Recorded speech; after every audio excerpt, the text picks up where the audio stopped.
comprensión total de la extraordinaria doctrina de Subodh y la destrucción de Mara II. La vuelta a los orígenes conducen a la unidad del espíritu. En cuanto hubo recibido su nuevo nombre, el hermoso rey de los monos se puso a saltar, loco de alegría, inclinándose repetidas veces ante Subodh en señal de agradecimiento. El patriarca ordenó a los allí reunidos que sacaran a Sun Wukong y le enseñaran a humedecer con agua la tierra y el polvo, a hablar con propiedad y a comportarse con la cortesía exigida en un lugar como aquel. El grupo de inmortales hizo cuanto se les había pedido y Sun Wukong se inclinó ante sus respetables condiscípulos, que sin pérdida de tiempo le adecentaron un lugar en el corredor para que pudiera dormir. A la mañana siguiente empezó a aprender las artes del lenguaje y la etiqueta, a memorizar escritos sagrados, a discutir sobre aspectos doctrinales, a practicar caligrafía y a quemar incienso. A esto se reducía su rutina diaria. Cuando se lo permitían sus obligaciones, barría los suelos, limpiaba de maleza el jardín, plantaba flores, podaba árboles, recogía madera, hacía fuego, iba en busca de agua y servía de beber a quienes con él vivían. No carecía absolutamente de nada y, así, sin que él mismo se diera cuenta, transcurrieron 6 o 7 años. Un día el patriarca subió al estrado, tomó asiento, llamó a su alrededor a todos los inmortales y empezó a instruirlos en los principios de la gran doctrina. Sus palabras estaban tan cargadas de elocuencia que inmediatamente brotaron de la tierra lotos de oro. Con extraordinaria sutileza expuso la doctrina de los 3 medios 3, sin omitir el más mínimo detalle. Con indescriptible elegancia movía a derecha e izquierda su abanico de rabo de ciervo 4, mientras su portentosa voz alcanzaba la altura del 9º cielo. A ratos disertaba sobre el Tao, para hacerlo a continuación sobre el Zen. Para él era absolutamente natural armonizar los principios de las 3 escuelas 5. Desentrañar el sentido exacto de una sola palabra podía conducir a una vida más intensa y a un conocimiento infinitamente más profundo. Wukong, que había acudido también a escuchar las enseñanzas del maestro, se sentía tan emocionado por lo que oía que empezó a rascarse la oreja y a manosearse la cara. Una sonrisa de satisfacción la cruzaba de oreja a oreja. Sin poderse contener, se puso a bailar a 4 patas, pero el patriarca lo vio y, levantando la voz, le preguntó de pronto: ¿Se puede saber por qué estás saltando y bailando como un loco, en vez de escuchar lo que estoy diciendo? Os juro que vuestro discípulo estaba atendiéndoos respetuosamente, explicó Wukong. Pero, al oír cosas tan maravillosas como las que salían de vuestra boca, me ha sido imposible contener la alegría y he empezado a saltar y a bailar sin darme cuenta. Humildemente solicito vuestro perdón, maestro. Quisiera saber, replicó el patriarca, si de verdad has entendido lo que acabo de exponer. ¿Cuánto tiempo llevas en esta cueva? Vuestro discípulo, respondió Wukong, posee una memoria muy débil y no recuerda el número de estaciones que lleva aquí. A decir verdad, tampoco me interesa mucho. Sin embargo, puedo deciros que, cuando el fuego expira en la estufa, suelo ir a una montaña a recoger leña. Es un espléndido lugar cubierto de melocotoneros y siempre que he ido me he hartado de sus dorados frutos. Creo que en total han sido 7 las veces que he hincado mis dientes en un melocotón. El lugar del que hablas se llama la montaña del melocotón maduro, concluyó el patriarca, y, si has comido 7 veces de su fruto, quiere decir que has estado aquí por lo menos 7 años. ¿Qué clase de taoísmo te gustaría aprender? Estoy sometido totalmente a las decisiones de mi respetable maestro, contestó Wukong. Vuestro discípulo aprenderá cuanto esté impregnado de sabor taoísta. Para él eso es lo más importante. Dentro de la tradición taoísta, explicó el patriarca, existen 360 clases diferentes que pueden conducir directamente a la iluminación. Desconozco cuál de ellas te gustaría seguir a ti. Estoy sometido a la voluntad de mi respetable maestro, repitió Wukong. Para vuestro discípulo no hay virtud mayor que la obediencia. ¿Qué te parece si te enseño la práctica de la división del arte? Preguntó el patriarca. ¿Qué es eso de la división del arte? Inquirió Wukong.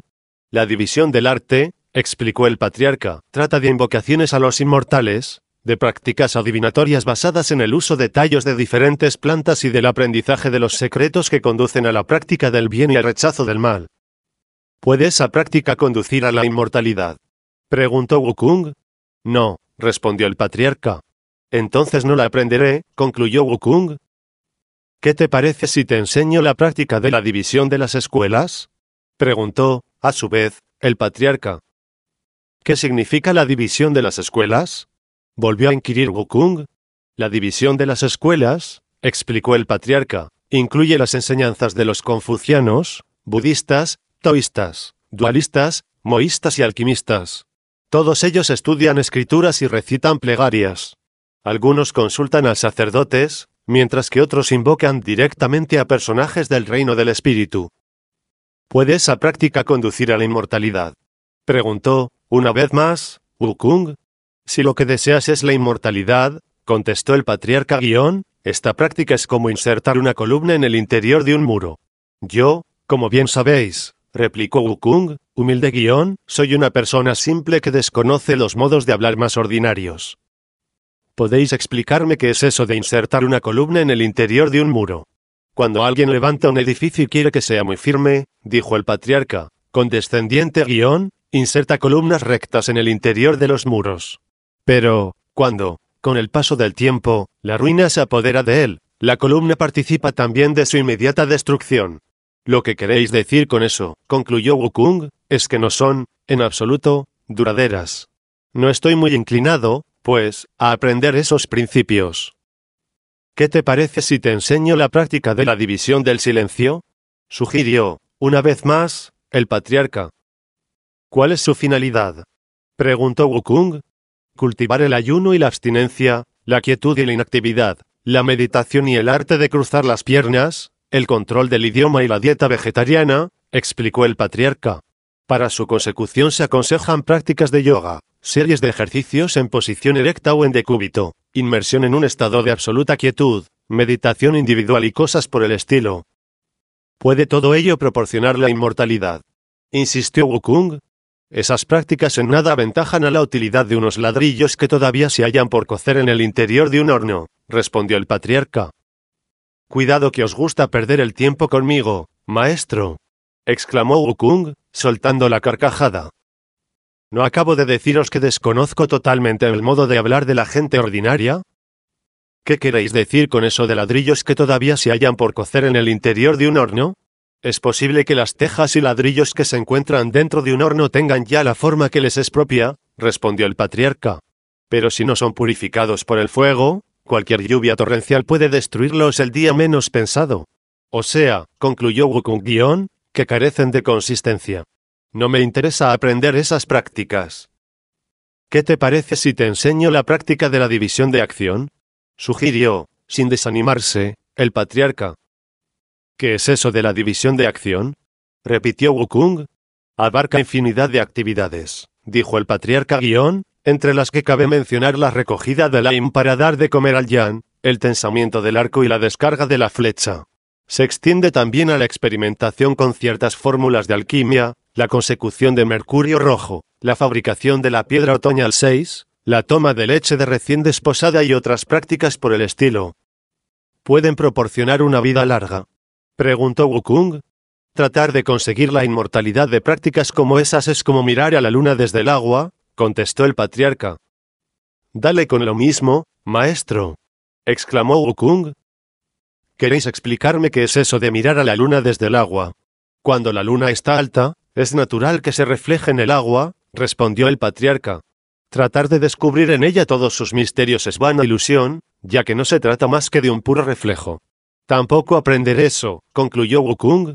Cuando el patriarca lo oyó, lanzó un grito y, dando un salto, se bajó del estrado. Apuntó a Wukong con la vara que llevaba en las manos y se encaró con él, diciendo: ¿Qué clase de mono caprichoso eres tú? No me gusta aprender esto, no me gusta aprender lo otro. ¿Se puede saber qué es lo que quieres? Se acercó aún más a él y le dio 3 golpes en la cabeza. Se llevó después las manos a la espalda y abandonó el salón, cerrando las puertas tras sí dejando fuera a los que habían acudido a escucharle. Ante tan inesperada reacción, se volvieron, furiosos, hacia Wukong y empezaron a regañarle, diciendo: «Maldito mono. Todo lo echas a perder. ¿No puedes tener un poco más de educación? El maestro estaba dispuesto a enseñarte prácticas mágicas. ¿Por qué te has negado a aprenderlas y te has puesto a discutir con él? ¿Quién sabe, ahora que le has ofendido, cuándo volverá a salir por aquí?» Todos estaban en contra suya y le despreciaron y ridiculizaron cuanto quisieron. Wukong, sin embargo, no se sintió molesto y respondió a sus insultos con la más amplia de las sonrisas. Sin que se percataran de ello, el rey de los monos había resuelto el misterio de la extraña conducta del maestro, de ahí que no se enfadara con ninguno de sus compañeros y mantuviera a raya su lengua.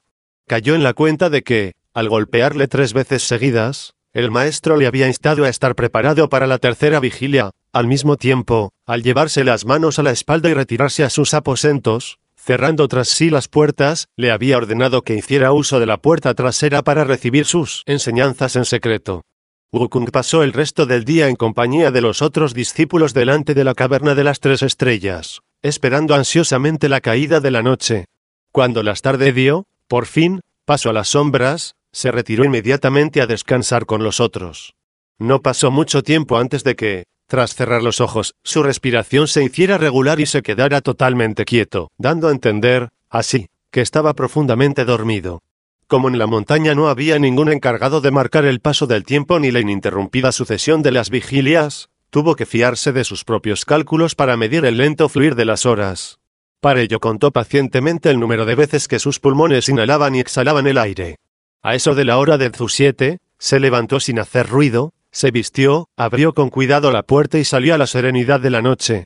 Levantó la cabeza y vio brillar a la luna y el rocío formarse, puro y frío, sobre la calma que todo lo envolvía. En el interior del bosque descansaban las solitarias lechuzas, mientras en lontananza se escuchaba el fluir gentil de una fuente. El débil titilar de las luciérnagas quebraba, con fuerza de dardos, el escudo de la oscuridad. Por entre las nubes pasaron volando caligráficas columnas de patos salvajes. Era exactamente la hora de la tercera vigilia, la más indicada para buscar la verdad y el camino perfecto. Wukong se dirigió a la parte de atrás por un sendero que le era harto familiar y descubrió con indescriptible regocijo que la puerta estaba entornada. No me he equivocado, se dijo, fuera de sí de contento. El maestro tiene, en verdad, la intención de transmitirme sus enseñanzas. De lo contrario, no habría dejado la puerta abierta. De 3 zancadas se llegó hasta ella y la traspuso con indescriptible cuidado. Caminó de puntillas hasta la cama del patriarca, pero, para su sorpresa, le encontró dormido, el cuerpo hecho un ovillo y mirando hacia la pared.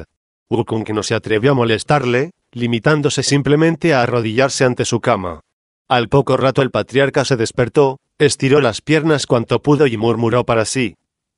«¡Qué duro es esto! No hay cosa más oscura que el camino.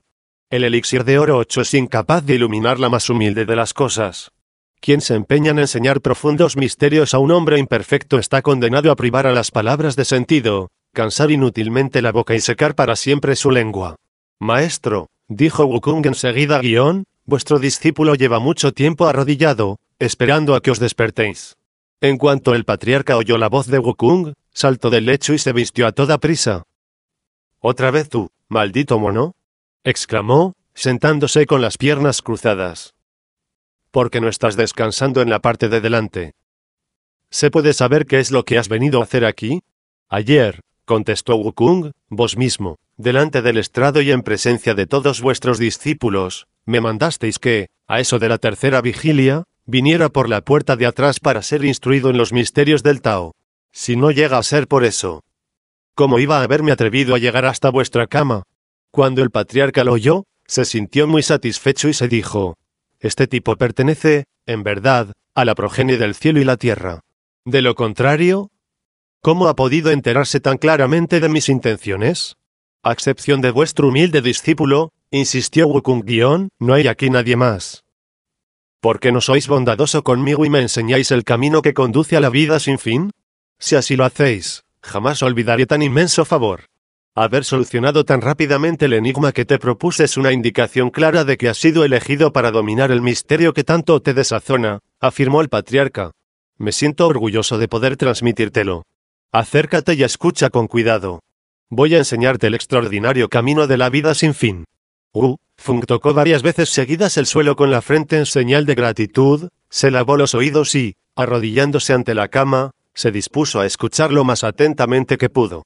«Aprende bien el secreto de esta fórmula a la vez maravillosa y verdadera, fortalece y haz uso de las fuerzas vitales, en eso radica todo.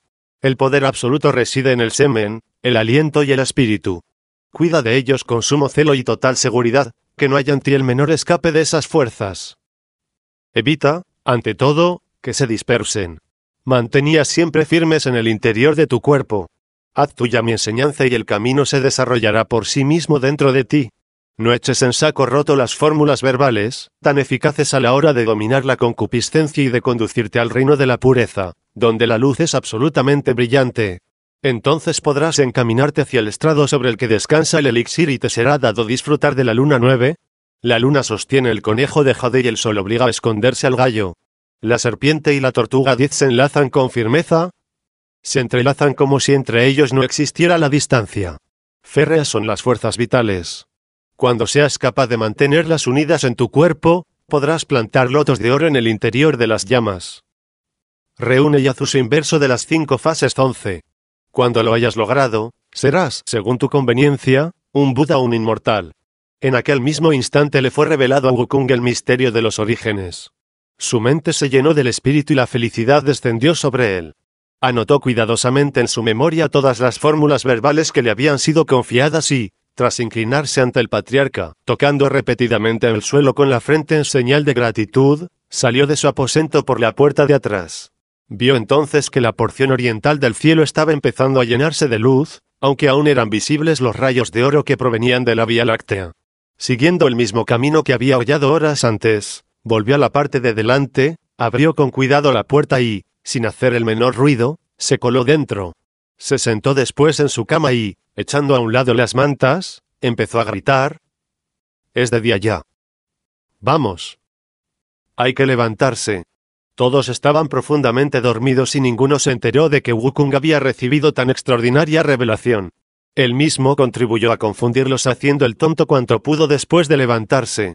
Pero no echó en saco roto lo que había aprendido en secreto, practicando series de ejercicios respiratorios antes de la hora de Zhu y después de la de Wu-12. De esta forma, pasaron 3 años, al cabo de los cuales el patriarca subió de nuevo al estrado y empezó a adoctrinar a su nutrido número de discípulos. En esta ocasión disertó sobre las parábolas y las discusiones escolásticas, prestando, al mismo tiempo, especial atención a la tupida red de interrelaciones de la conducta externa. Cuando más embebido parecía estar con ese tema, se detuvo de pronto y preguntó: «¿Se puede saber dónde está Wukong?»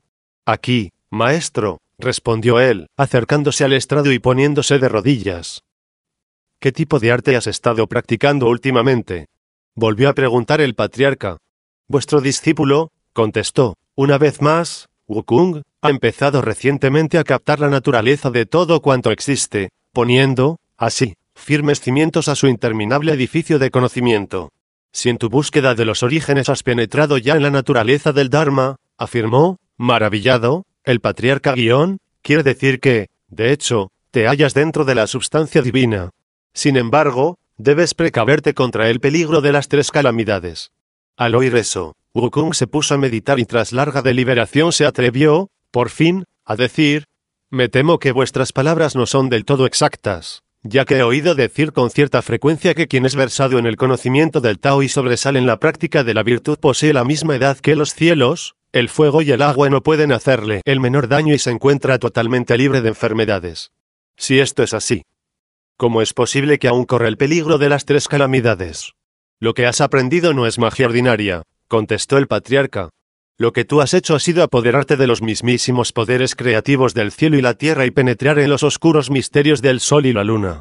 Te aseguro que tu éxito a la hora de mezclar el elixir es algo que los dioses y los demonios no pueden, simplemente, permitir. Aunque conservarás tu apariencia y verás sustancialmente alargada tu edad, una vez que hayan transcurrido 500 años el cielo enviará sobre ti la desgracia y te alcanzará el poder destructor del rayo. Así que debes tratar de ser lo suficientemente inteligente y evitar de antemano que eso suceda. Si lo consigues, tu edad será, en verdad, la misma que la del cielo, de lo contrario, tu vida terminará en ese mismo instante. Una vez que hayan transcurrido otros 500 años, el cielo enviará sobre ti un fuego que te consumirá. Ese fuego, por supuesto, no es natural. Se le conoce por el nombre de fuego de Ain y surgirá del interior de las plantas de tus propios pies. De allí ascenderá por tu cuerpo hasta alcanzar el hueco de tu corazón, reduciendo a polvo tus entrañas y tus huesos a pura ruina. De esta forma, habrá resultado totalmente superflua la ardua labor de todo un milenio. Transcurrirán después otros 500 años y entonces soplará sobre ti la desgracia del viento.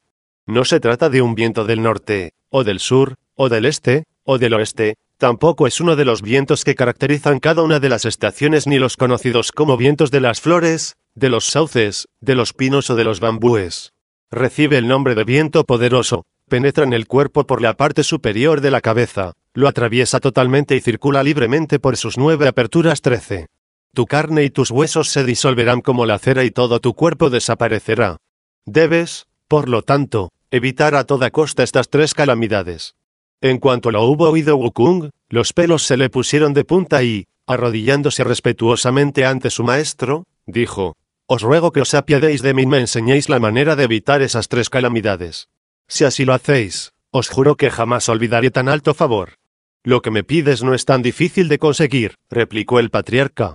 «Solo que, como tú eres diferente del resto de la gente, no puedo enseñártelo». «¿En qué soy diferente del resto de la gente?», protestó Wukong. «Poseo una cabeza redonda que apunta directamente hacia el cielo y unos pies más o menos cuadrados que me permiten caminar sobre la tierra. Tengo, además, entrañas, 9 aperturas y diferentes cavidades. ¿Queréis explicarme qué diferencias existen entre los demás y yo? Aunque, ciertamente, pareces un hombre», contestó el patriarca Guión, «tienes el rostro un poco hundido. Los monos poseen, en efecto, una cara angulosa, mejillas casi planas y una boca muy protuberante». Wukong se palpó el rostro con la mano y, soltando la carcajada, replicó: «Se ve que el maestro no sabe equilibrar las cosas. Si bien es cierto que poseo un rostro más hundido que el de los seres humanos, tengo la boca más saliente, lo cual, de alguna forma, me sirve de compensación». «Muy bien. No se hable más de eso», dijo entonces el patriarca. «¿Qué método te interesaría aprender?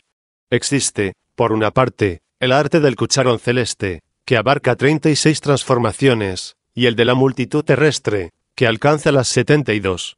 A vuestro discípulo siempre le ha traído más atrapar peces», confesó Wukong, «así que creo que aprenderé el arte de la multitud terrestre». «En ese caso», concluyó el patriarca «acércate y te enseñaré unas cuantas fórmulas», y le susurró al oído algo de lo que ninguno de nosotros ha oído hablar jamás. El rey de los monos, sin embargo, pertenecía a esa clase de personas que, una vez aprendida una sola cosa, son capaces de deducir al instante otras 100. Inmediatamente memorizó las fórmulas y, después de practicarlas con singular constancia, logró dominar las 72 transformaciones. Un día, cuando el patriarca y varios de sus discípulos se encontraban admirando la caída de la noche delante de la caverna de las 3 estrellas, el maestro preguntó de pronto: «¿Qué tal van tus prácticas, Wukong? Gracias a la profunda benevolencia de mi maestro, vuestro discípulo ha alcanzado por fin la perfección», respondió Wukong. «Ahora soy capaz de elevarme por el aire como la niebla y volar». «Déjame ver cómo vuelas», pidió el maestro.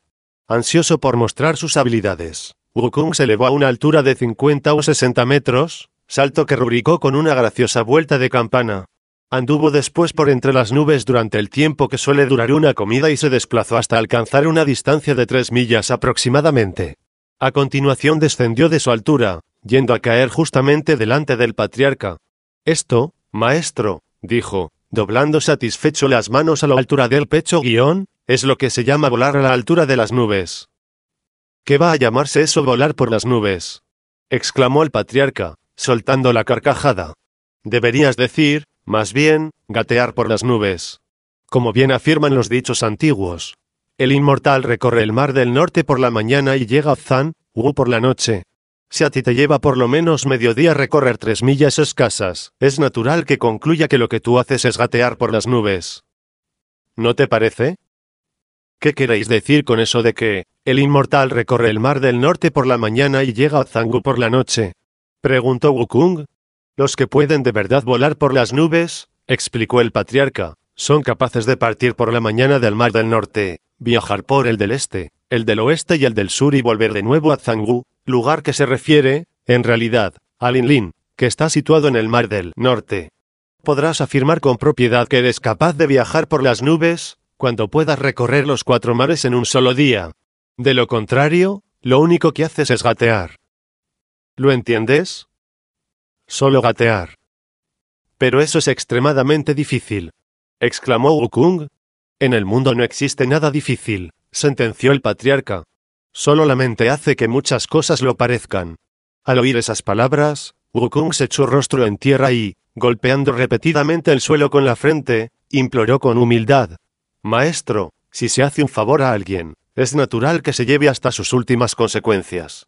Os suplico, por tanto, que tengáis la amabilidad de enseñarme las técnicas que facilitan el vuelo por las nubes. Si lo hacéis, tened por cierto que jamás olvidaré tan alto favor». Cuando los inmortales desean volar por las nubes, explicó el patriarca Guión, lo primero que hacen es dar un fuerte pisotón sobre la tierra y enseguida se elevan. Tú, por el contrario, das un salto. Así que, para enseñarte a dar vueltas de campana por las nubes, tendré que acomodarme a tu peculiar forma de obrar. Wukong hundió aún más su rostro en el polvo y arreció en sus súplicas. Emocionado, el patriarca le confió una fórmula verbal, diciendo: «Haz el signo mágico, recita el embrujo, aprieta el puño con fuerza, sacude el cuerpo y, así, cuando saltes hacia arriba, la voltereta que des te llevará a una distancia de 108.000 millas». En cuanto lo oyeron los que estaban a su alrededor, exclamaron, envidiosos: «¿Qué suerte tiene Wukong? Si aprende ese pequeño truco, podrá ganarse la vida llevando misivas de un lugar a otro y entregando los documentos que le confíen. Con eso tiene ya el futuro asegurado». Había empezado a oscurecer y el maestro se retiró al interior de la cueva acompañado de sus discípulos. Wukong, sin embargo, practicó las enseñanzas recibidas durante toda la noche sin parar, hasta que logró dominar la técnica del salto por las nubes. A partir de entonces, disfrutó de una libertad completa, gozando de su recién adquirido estado de inmortal. Un día al principio del verano todos los discípulos se reunieron a discutir debajo de los pinos y le preguntaron: «¿Se puede saber, Wukong, qué clase de méritos acumulaste en tu anterior reencarnación para que el maestro te susurrara el otro día al oído la manera de evitar las 3 calamidades? ¿Has aprendido ya todo lo que te enseñó?» «Por supuesto que sí», respondió Wukong, sonriendo. «Ya sabéis que soy incapaz de engañar a nadie y menos aún a vosotros, que sois mis hermanos. Gracias, en primer lugar, a las enseñanzas del maestro y a mi propia dedicación después, he llegado a dominar todo cuanto me transmitió. ¿Por qué no nos haces una pequeña demostración ahora que estamos todos aquí reunidos?», sugirió uno de los discípulos. Wukong se sintió profundamente halagado y se dispuso de buena gana a hacer gala de sus recién adquiridos poderes. «Elegid vosotros mismos la prueba», dijo él. «¿En qué queréis que me transforme?» «¿Por qué no en un pino?», volvieron a sugerir ellos. Wukong hizo el signo mágico, pronunció el embrujo, sacudió el cuerpo y al instante se convirtió en un pino. Poseía una copa tan amplia que en ella se acumulaban los vapores de las 4 estaciones. Su altura era tal que se perdía en la inmaculada pureza de las nubes. Aquel árbol en nada recordaba al travieso mono del que había surgido. Tanto es así que sus ramas mostraban los estragos de la escarcha y la acción destructora de la nieve. En cuanto se hubieron repuesto de su sorpresa, los discípulos empezaron a aplaudir y a reír como locos, mientras exclamaban maravillados: «¡Qué mono más extraordinario! Es francamente increíble». Estaban tan entusiasmados que no cayeron en la cuenta de que sus gritos habían molestado la meditación del patriarca, que salió corriendo y blandiendo su báculo. «¿Puede saberse quién está creando tanto alboroto?», preguntó, enfadado. Su voz sonó tan autoritaria que los discípulos dejaron al punto de reírse, se arreglaron la ropa lo mejor que pudieron y se inclinaron respetuosamente ante él. Wukong volvió a adquirir su forma habitual y, abriéndose camino entre sus compañeros, dijo: «Para vuestra información, respetable maestro, estamos aquí reunidos discutiendo. No hay entre nosotros nadie que no pertenezca al grupo de vuestros humildes servidores. Así que sois vosotros los que estáis chillando y gritando, comportándoos de una manera totalmente impropia de personas consagradas a la práctica del gran arte», bramó el patriarca. «¿Acaso no sabéis que los que cultivan el Tao no deben abrir la boca para no perder su fuerza vital, ni mover la lengua para evitar todo tipo de discusiones? ¿Por qué estabais riéndoos de esa forma tan vulgar? No podemos esconderos la verdad de lo sucedido», confesaron todos a coro. «Estábamos pasándolo en grande con Wukong, que accedió gustoso a hacernos una demostración de sus extraordinarios poderes. Le sugerimos que se convirtiera en un pino y así lo hizo él sin rechistar. Eso hizo que nos sintiéramos tan entusiasmados que, sin darnos cuenta, empezamos a aplaudir como locos. Lo que menos sospechábamos es que estuviéramos molestándoos. ¿Qué otra cosa nos queda que suplicar humildemente vuestro perdón? Apartaos todos de mi vista», volvió a bramar el patriarca. «Tú, Wukong, no. Quédate aquí. ¿Qué pretendías conseguir convirtiéndote en un pino? ¿Acaso crees que te enseñé esa habilidad especial para divertir a la gente? Supón que alguien te hubiera visto. Lo más seguro es que te hubiera preguntado que cómo lo habías conseguido. Tú mismo lo hubieras hecho, de estar en su lugar. Reconócelo. Lo malo es que después te suplicarían que les confiaras el secreto y, si no lo hicieras, terminarían buscándote la ruina. Ahora mismo tu vida corre un grave peligro, sin ir más lejos, y todo por tu incomprensible responsabilidad. Os pido que me perdonéis, suplicó Wukong, golpeando el suelo con la frente. No soy yo quien para condenarte, afirmó el patriarca Gion, pero debes abandonar inmediatamente este lugar. Cuando Wukong lo oyó, las lágrimas empezaron a fluir de sus ojos. ¿A dónde puedo ir yo, maestro?, preguntó, sollozando lastimosamente. Al lugar del que viniste, respondió el patriarca. Allí es donde debes volver. Yo vine de Purva Videa, el continente del este, declaró Wukong, su memoria refrescada por las palabras del maestro Gion, de la caverna de la cortina de agua de la montaña de las flores y frutos, que se alza en el país de Aulai. Regresa cuanto antes allí y salva tu vida, le aconsejó el patriarca. No puedes permanecer aquí por más tiempo. Permitidme que os diga, respetable maestro, se atrevió Wukong a decir Gion, que durante más de 20 años he estado ausente de mi hogar y que es, por tanto, natural que sienta deseos de volver a ver a mis súbditos y a los seguidores que un día tuve. Pero, a pesar de todo, no me atrevo a marcharme, ya que no os he agradecido bastante la profunda generosidad con la que siempre me habéis tratado. No hay nada que agradecer, trató de tranquilizar el patriarca. Lo único que te pido es que no te metas jamás en ningún lío y, si no logras evitarlo, que nunca menciones a nadie mi nombre. Viendo que no había más que hacer, Wukong se inclinó ante el patriarca y se dispuso a abandonar la compañía de sus discípulos. Una vez que te hayas marchado de aquí, le anticipó el patriarca Gion, tarde o temprano terminarás haciendo el mal. No me importa la clase de crímenes en la que te verás involucrado. Lo único que te prohíbo es que menciones que has sido discípulo mío. Si en alguna ocasión llegas a pronunciar simplemente la mitad de mi nombre, ten por seguro, mono maldito, que yo me enteraré y te haré arrancar la piel a tiras. Quebraré después cada uno de tus huesos y sepultaré tu espíritu en la oscuridad de los 9 pliegues, de la que no lograrás escapar incluso después de sufrir 10.000 tormentos. Jamás osaré mencionar vuestro nombre, declaró Wukong. Diré que yo mismo, sin necesidad de maestro alguno, he aprendido cuanto sé. En cuanto hubo dado las gracias al patriarca, Wukong se dio la vuelta, hizo el signo mágico, se elevó hacia lo alto y dio una vuelta de campana sobre las nubes.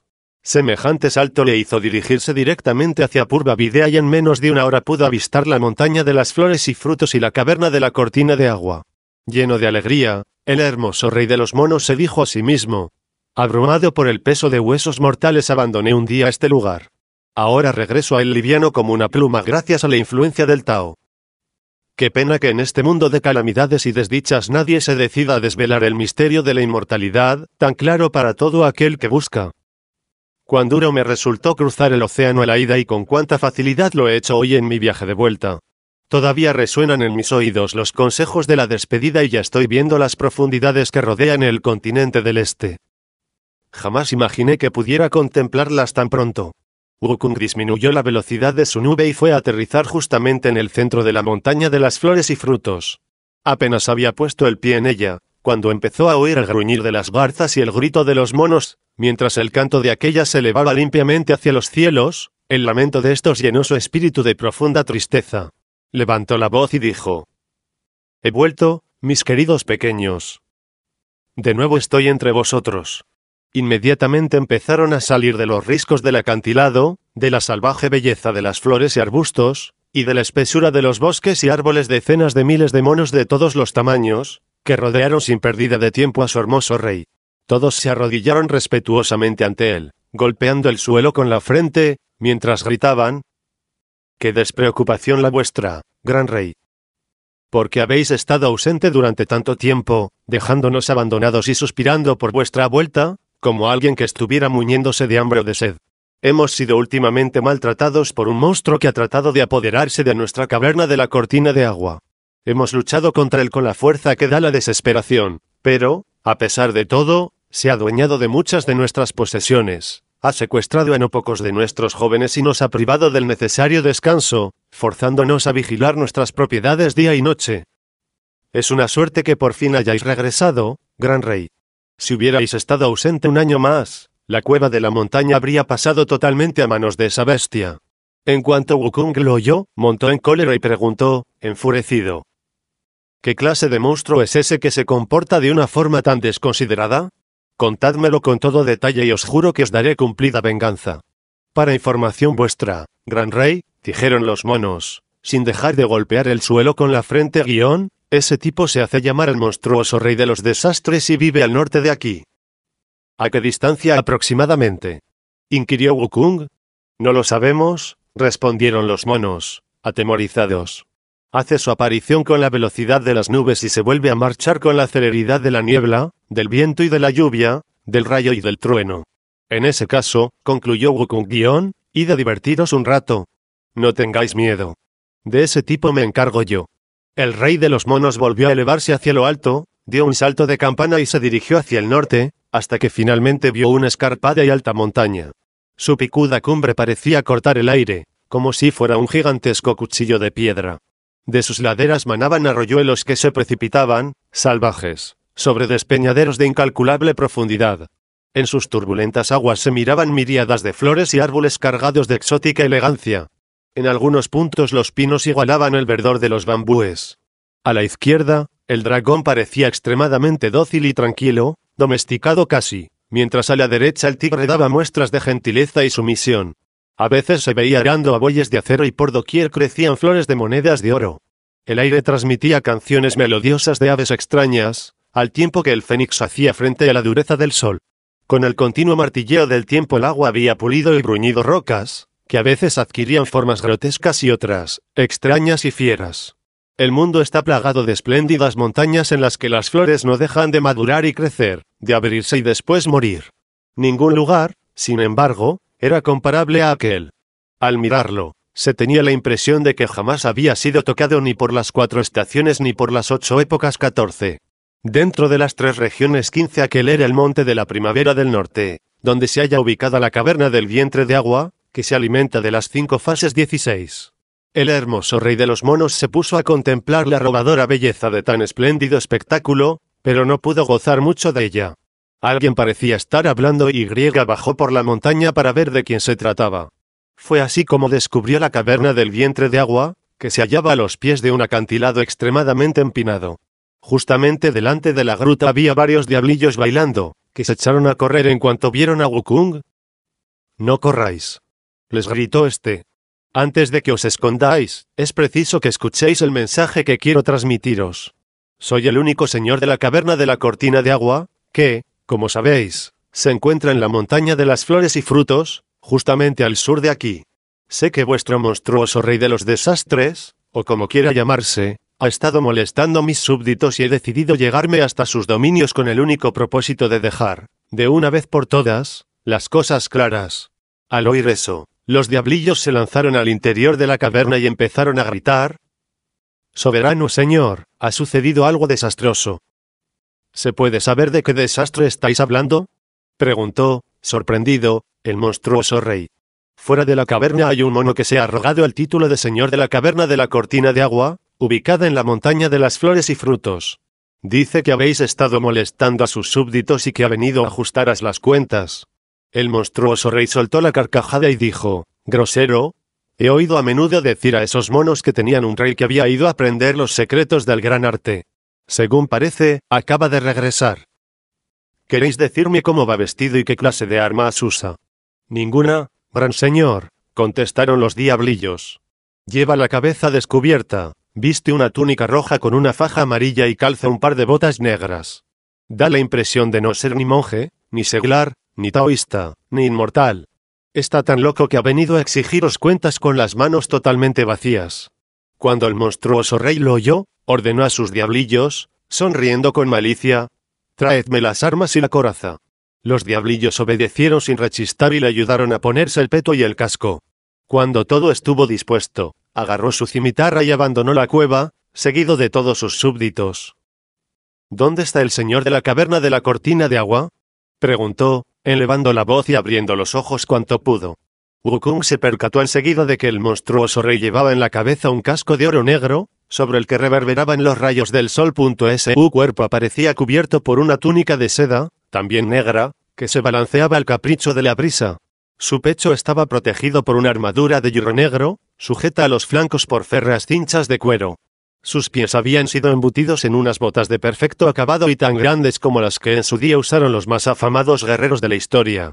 Medía alrededor de 30 pies de altura y el perímetro de su cintura superaba con creces los 20 palmos.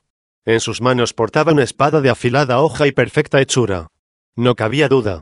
Aquel era, por el temor que inspiraba y el miedo que levantaba, el terrible monstruo de los desastres. ¿De qué te sirven unos ojos tan grandes, si eres incapaz de ver a un mono tan viejo como yo? Se burló el rey de los monos. El monstruoso rey se volvió hacia él y, al verle, soltó la carcajada y exclamó: «Apenas mides 4 pies de altura, dudo que hayas cumplido los 30 años y te presentas ante mí con las manos vacías.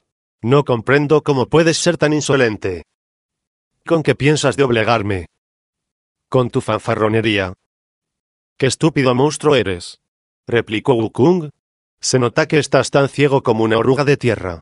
Crees que soy pequeño y no sabes que puedo alcanzar la altura que me dé la gana. Piensas que estoy totalmente desarmado y olvidas que con solo estas 2 manos soy capaz de arrancar a la luna del lugar que ocupa en el cielo. Pero no te preocupes. Solo deseo hacerte probar la fuerza de mis puños». Apenas había acabado de decirlo, cuando se elevó por los aires y descargó un terrible golpe sobre la cara del monstruo. Con increíble agilidad el rey de los desastres se hizo a un lado y dijo: «Burlón. Para mí no eres más que un enano ridículo. Si quieres usar únicamente tus puños, allá tú. Yo prefiero servirme de mi cimitarra. Aunque, mirándolo bien, iba a resultarme demasiado fácil dividirte en 2 con ella.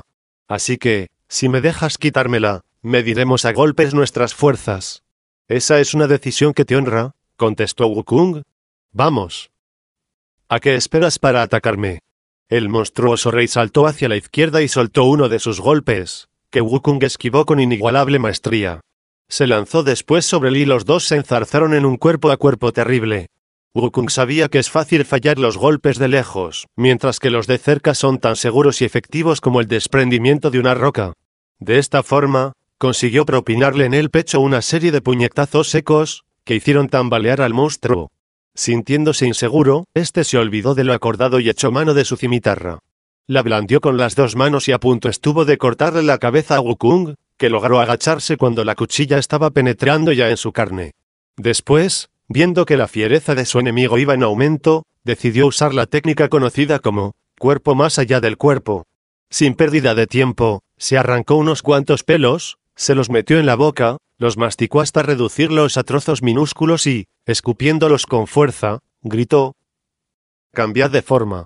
Al punto se convirtieron en 200 o 300 monos de reducido tamaño, que empezaron a dar vueltas alrededor de los 2 luchadores. Cuando alguien adquiere el cuerpo de un inmortal, es capaz de abandonar su propio espíritu, convertirse en lo que desea y realizar todo tipo de portentos. Dado que el rey de los monos había llegado a la plena comprensión del gran arte, cada uno de los 84.000 pelos de su cuerpo tenía la propiedad de adquirir la forma o sustancia que le viniera en gana. Los pequeños monos que acababa de crear poseían una vista tan fina y una rapidez tal de movimientos que hasta la espada y la lanza resultaban impotentes contra ellos. Con asombrosa celeridad se lanzaron contra el monstruoso rey y empezaron unos a agarrarle, otros a empujarle, estos a echarle la zancadilla, aquellos a darle patadas y puñetazos, los demás allá a tirarle del pelo y a punzarle los ojos, y los restantes a tirarle de las narices y ponerle toda clase de obstáculos para hacerle perder el equilibrio. Todos formaban una masa confusa cuya única finalidad era distraer la cambiante atención del monstruoso rey. Aprovechándose de la confusión, Wukong le arrebató la cimitarra de las manos y, blandiéndola con fuerza en el aire, asestó un tremendo golpe en la cabeza del monstruo, que al instante cayó por tierra dividido en 2 partes iguales. Se volvió después contra los diablillos que habían corrido a refugiarse en el interior de la cueva y los mató a todos, sin dejar uno solo. Sacudió entonces su cuerpo y los monos, convertidos otra vez en pelos, se reintegraron al lugar que habían ocupado antes de que comenzara la batalla. Solo quedaron junto a él los que habían sido arrancados de la caverna de la cortina de agua y llevados hasta allí a la fuerza por el monstruoso rey. ¿Se puede saber lo que estáis haciendo en un lugar como este?, les preguntó Wukong. En cuanto os marchasteis en busca de la inmortalidad, respondieron sollozando los 30 o 50 monos que allí había. El monstruo estuvo hostigándonos durante más de 2 años, hasta que finalmente nos obligó a venir aquí con todas nuestras posesiones. ¿No os habéis percatado que esos utensilios que hay desperdigados por el suelo pertenecen, en realidad, a nuestra cueva? Fijaros, por ejemplo, en esas cazuelas y cuencos de piedra. Todos nos fueron robados por la bestia. Si es verdad lo que decís, carga cuanto antes con ellos, decidió Wukong e inmediatamente prendió fuego a la caverna del vientre de agua. No pasó mucho tiempo antes de que hubiera quedado reducida a cenizas. Se volvió entonces hacia sus súbditos y les ordenó: seguidme. Es hora ya de regresar a casa. ¿Cómo vamos a volver?, preguntaron todos, asustados. Cuando vinimos aquí, lo hicimos en las alas de un viento muy fuerte, que nos obligó a flotar por el aire como nubes sin destino. No sabemos qué dirección debemos tomar ahora. Todo eso no fue más que un truco de ese monstruo, replicó Wukong. Pero no os preocupéis. Ahora también yo estoy versado no solo en él, sino en 10.000 más. Así que no tengáis miedo. Cerrad los ojos y agarraos bien. El rey de los monos recitó un conjuro, se montó en un viento recio y cabalgó en él durante unas décimas de segundo. Aminoró después la velocidad de la nube y, volviéndose a sus súbditos, dijo: ya podéis abrir los ojos. Los monos sintieron bajo sus pies la dureza de la tierra firme y, obedeciendo el mandato de su señor, comprobaron, asombrados, que estaban otra vez en su lugar de origen. Locos de alegría, corrieron por senderos totalmente familiares a reunirse con los que los esperaban ansiosamente en las cuevas. De esta forma, la alegría volvió a florecer en la caverna de la cortina de agua. Agradecidos, todos los monos fueron al encuentro de su rey y le presentaron humildemente sus respetos. El vino corrió como las aguas de un arroyo en aquel espléndido banquete de bienvenida, cuyo plato principal lo constituyeron frutos y bayas. Cuando le preguntaron cómo había derrotado al monstruo y liberado a los jóvenes, Wukong se lo contó sin perder un solo detalle y ellos, entusiasmados, irrumpieron en una interminable andanada de aplausos. ¿En dónde habéis estado?, le preguntaron, cuando se hubo hecho el silencio. Jamás nos pasó por la cabeza que pudierais adquirir tales poderes.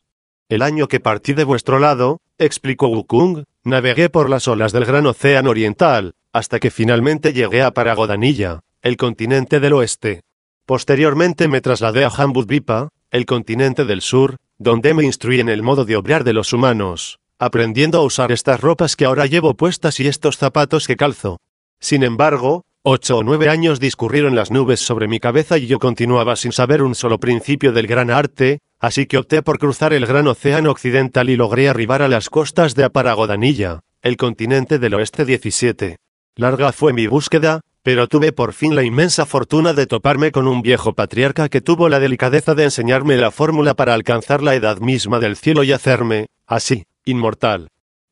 ¡Qué suerte la vuestra!, exclamaron los otros monos, felicitándole efusivamente. Casos así no se dan ni siquiera después de pasar 10.000 penalidades. Lo que más me llena de satisfacción, no obstante, volvió a decir Wukong, sonriendo es que ahora sé a qué familia pertenecemos todos. ¿A cuál?, preguntaron ellos, entusiasmados. A la de los Sun, contestó él. Así que mi nombre completo es Sun Wukong. Al oírlo, todos los monos se pusieron a aplaudir y exclamaron, presos de una contagiosa alegría: si vos sois el mayor de los Sun, nosotros somos los Sun menores. Nuestra es la familia de los Sun, Sun se llama nuestra nación y ese mismo nombre lleva, por fuerza, esta caverna. Tan grande era su entusiasmo que, para honrar al mayor de su estirpe, trajeron cuencos de todos los tamaños llenos de vino de coco y de uva, de flores y de toda clase de frutos. La suya era, en verdad, una familia feliz, que poseía el nombre admirable del que acababa de retornar a sus propios orígenes. Semejante gloria solo está reservada a nombres inscritos por los dioses en el cielo. Quien no sepa lo que pasó a continuación y desconozca la comprensión total de la extraordinaria doctrina de Subodh y la destrucción de Umara II, la vuelta a los orígenes conducen a la unidad del espíritu. En cuanto hubo recibido su nuevo nombre, el hermoso rey de los monos se puso a saltar, loco de alegría, inclinándose repetidas veces ante Subodh en señal de agradecimiento. El patriarca ordenó a los allí reunidos que sacaran a Sun Wukong y le enseñaran a humedecer con agua la tierra y el polvo, a hablar con propiedad y a comportarse con la cortesía exigida en un lugar como aquel. El grupo de inmortales hizo cuanto se les había pedido y Sun Wukong se inclinó ante sus respetables condiscípulos, que sin pérdida de tiempo le adecentaron un lugar en el corredor para que pudiera dormir. A la mañana siguiente empezó a aprender las artes del lenguaje y la etiqueta, a memorizar escritos sagrados, a discutir sobre aspectos doctrinales, a practicar caligrafía y a quemar incienso. A esto se reducía su rutina diaria. Cuando se lo permitían sus obligaciones, barría los suelos, limpiaba de maleza el jardín, plantaba flores, podaba árboles, recogía madera, hacía fuego, iba en busca de agua y servía de beber a quienes con él vivían. No carecía absolutamente de nada y, así, sin que él mismo se diera cuenta, transcurrieron 6 o 7 años. Un día el patriarca subió al estrado, tomó asiento, llamó a su alrededor a todos los inmortales y empezó a instruirlos en los principios de la gran doctrina. Sus palabras estaban tan cargadas de elocuencia que inmediatamente brotaron de la tierra lotos de oro. Con extraordinaria sutileza expuso la doctrina de los 3 medios 3, sin omitir el más mínimo detalle. Con indescriptible elegancia movía a derecha e izquierda su abanico de rabo de ciervo 4, mientras su portentosa voz alcanzaba la altura del 9º cielo. A ratos disertaba sobre el Tao, para hacerlo a continuación sobre el Zen. Para él era absolutamente natural armonizar los principios de las 3 escuelas 5. Desentrañar el sentido exacto de una sola palabra podía conducir a una vida más intensa y a un conocimiento infinitamente más profundo. Wukong, que había acudido también, enseñó la práctica de la división del silencio, sugirió, una vez más, el patriarca. ¿Cuál es su finalidad?, preguntó Wukong. Cultivar el ayuno y la abstinencia, la quietud y la inactividad, la meditación y el arte de cruzar las piernas, el control del idioma y la dieta vegetariana, explicó el patriarca. Para su consecución se aconsejan prácticas de yoga, series de ejercicios en posición erecta o en decúbito, inmersión en un estado de absoluta quietud, meditación individual y cosas por el estilo. ¿Puede todo ello proporcionar la inmortalidad?, insistió Wukong. Esas prácticas en nada aventajan a la utilidad de unos ladrillos que todavía se hallan por cocer en el interior de un horno, respondió el patriarca. Cuidado que os gusta perder el tiempo conmigo, maestro, exclamó Wukong, soltando la carcajada. ¿No acabo de deciros que desconozco totalmente el modo de hablar de la gente ordinaria? ¿Qué queréis decir con eso de ladrillos que todavía se hallan por cocer en el interior de un horno? ¿Es posible que las tejas y ladrillos que se encuentran dentro de un horno tengan ya la forma que les es propia?, respondió el patriarca. Pero si no son purificados por el fuego, cualquier lluvia torrencial puede destruirlos el día menos pensado. O sea, concluyó Wukong, que carecen de consistencia. No me interesa aprender esas prácticas. ¿Qué te parece si te enseño la práctica de la división de acción?, sugirió, sin desanimarse, el patriarca. ¿Qué es eso de la división de acción?, repitió Wukong. Abarca infinidad de actividades, dijo el patriarca, entre las que cabe mencionar la recogida del aim para dar de comer al yan, el tensamiento del arco y la descarga de la flecha. Se extiende también a la experimentación con ciertas fórmulas de alquimia, la consecución de mercurio rojo, la fabricación de la piedra otoñal 6, la toma de leche de recién desposada y otras prácticas por el estilo. ¿Pueden proporcionar una vida larga?, preguntó Wukong. Tratar de... ¿Qué te parece si te enseño la práctica de la división del arte?, preguntó el patriarca. ¿Qué es eso de la división del arte?, inquirió Wukong.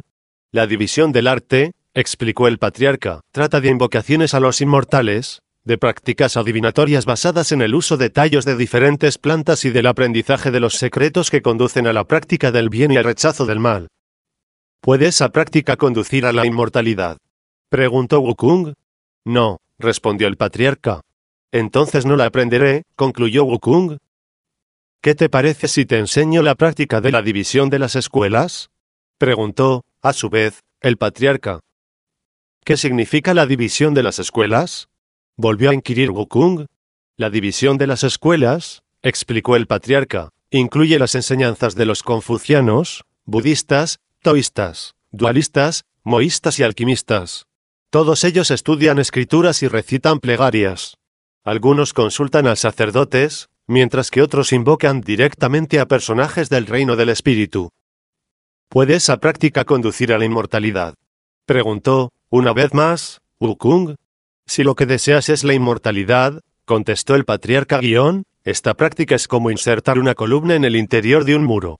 Yo, Como bien sabéis, replicó Wukong, humilde guión, soy una persona simple que desconoce los modos de hablar más ordinarios.